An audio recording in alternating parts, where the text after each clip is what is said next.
बोलो गणेश भगवान की जय। बुधवार व्रत कथा। एक समय की बात है कि साहूकार अपनी पत्नी को लाने के लिए अपने ससुराल गया।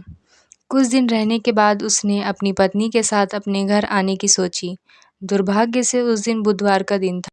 लड़की के परिवार वालों ने कहा कि आज बुधवार का दिन है, जो कि किसी कार्य हेतु शुभ नहीं माना जाता है, इसलिए आज तुम मत जाओ। किंतु साहूकार ने किसी एक की न मानी और पत्नी समेत अपने ससुराल को घर प्रस्थान कर दिया। रास्ते में साहूकार की पत्नी को प्यास लगी। उसने साहूकार से कहा। साहूकार ने कहा, तुम बैलगाड़ी में ही बैठे रहो, मैं पानी लेकर आता हूँ। जब वो पानी लेकर आया तो उसने देखा कि उसकी शक्ल का एक आदमी उसकी पत्नी के साथ बैठा है। तब उसने जाकर उस पुरुष से पूछा कि तुम कौन हो। तब उसने कहा, मैं साहूकार हूँ। और फिर दोनों के बीच में झगड़ा शुरू हो गया और वहाँ के लोग और कुछ सिपाही आ गए, जिन्होंने एक स्त्री से पूछा, तुम्हारा पति कौन है। तब वो इसका उत्तर न दे सकी और साहूकार अपने मन में कहने लगा कि ये प्रभु, ये कैसी लीला है। तब आकाशवाणी हुई और बोली, मूर्ख, आज तो बुधवार का दिन था, तब भी तूने आज ही गमन किया। ये सब भगवान बुद्ध देव के प्रकोप से हो रहा है, वो तुझसे रूठे हुए हैं। तब साहूकार ने भगवान बुद्ध देव से क्षमा याचना की। तब तो आकाशवाणी खत्म हो गई और इंसान के रूप में आए बुद्ध देव भी अदृश्य हो गए और फिर साहूकार अपनी पत्नी संग घर गया और भगवान बुद्ध देव की पूजा की। जो भी इस व्रत का कथा को सुनता है, उसको बुधवार की यात्रा करने का पाप नहीं लगता है। समतापुर नगर में मधुसूदन नामक का एक व्यक्ति रहता था। वह बहुत धनवान था। मधुसूदन का विवाह बलरामपुर नगर की सुंदर और गुणवती लड़की संगीता से हुआ था। एक बार मधुसूदन अपनी पत्नी को लेने बुधवार के दिन बलरामपुर गया। मधुसूदन ने अपनी पत्नी के माता पिता से संगीता को विदा कराते हुए कहा। माता पिता बोले, बेटा आज बुधवार है, बुधवार को किसी को भी शुभ कार्य के लिए यात्रा नहीं करना चाहिए। लेकिन मधुसूदन नहीं माना। उसने ऐसी शुभ अशुभ की बातों को नहीं मानते हुए बात कही। बहुत आग्रह करने पर संगीता के माता पिता ने विवश होकर दोनों को विदा कर दिया। दोनों ने बैलगाड़ी से यात्रा प्रारंभ की।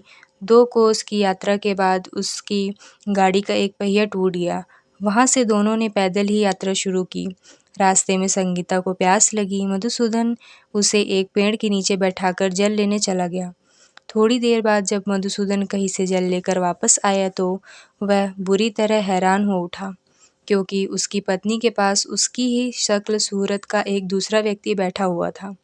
संगीता भी मधुसूदन को देखकर हैरान रह गई। वह दोनों में कोई अंतर नहीं कर पाई।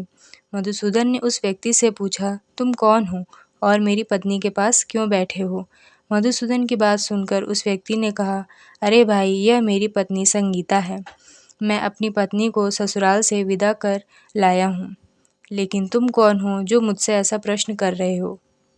मधुसूदन ने लगभग चीखते हुए कहा, तुम ज़रूर कोई चोर या ठग हो। यह मेरी पत्नी संगीता है। मैं इसे पेड़ के नीचे बैठाकर जल लेने गया था। इस पर उस व्यक्ति ने कहा, अरे भाई, झूठ तो तुम बोल रहे हो। संगीता को प्यास लगने पर जल लेने तो मैं गया था। मैंने तो जल लाकर अपनी पत्नी को पिला भी दिया है। अब तुम चुपचाप यहाँ से चलते बनो, नहीं तो किसी सिपाही को बुलाकर तुम्हें पकड़वा दूंगा। दोनों एक दूसरे से लड़ते रह गए। उन्हें लड़ते देख बहुत से लोग वहाँ एकत्र हो गए। नगर के कुछ सिपाही भी वहाँ आ गए। सिपाही उन दोनों को पकड़कर राजा के पास ले गए।